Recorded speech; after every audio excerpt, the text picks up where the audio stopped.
Hindi lang natatakasan ng preso, kundi nalulusutan pa rin ng droga.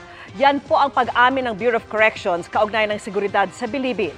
Ang mga kakaibang diskarte ng mga nagpupuslit ng kontrabando, tinutukan ni Cedric Castillo. So masasabi niya po, hindi pa rin shabu, drug-free ang Bilibid. Masasabi ko po, totoo po. Sa pagharap sa Senado, hindi na nakatanggi ang Bureau of Corrections na hindi pa raw nasusugpo ang droga sa Bilibid. Kahit pa batid naman daw nito ang mga diskarte ng mga nagpupuslit.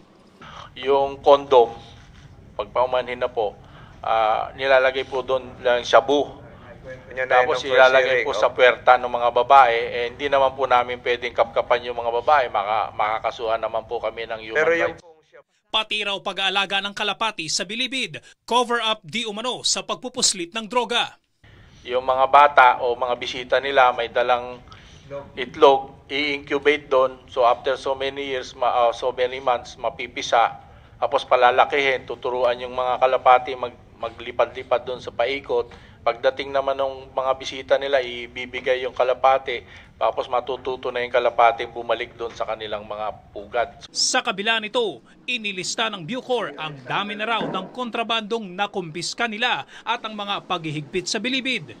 Matapos matakasan ng presong si Michael Cataroha noong Hulyo sa pamamagitan ng pagkapit di umano sa ilalim ng truck ng basura. Sabi ni Cataroha, maluwag ang seguridad sa Bilibid. Tinaktak na ganito yung truck? Opo.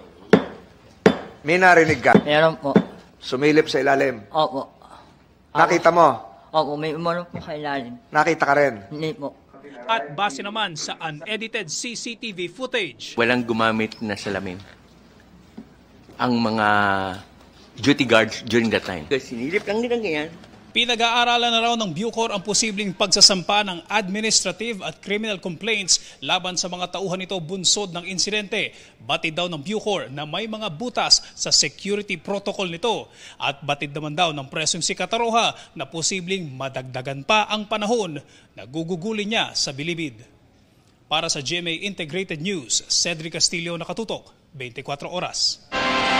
Mga kapuso, kasama niyo kami 24 oras. Mag-subscribe sa GMA Integrated News sa YouTube.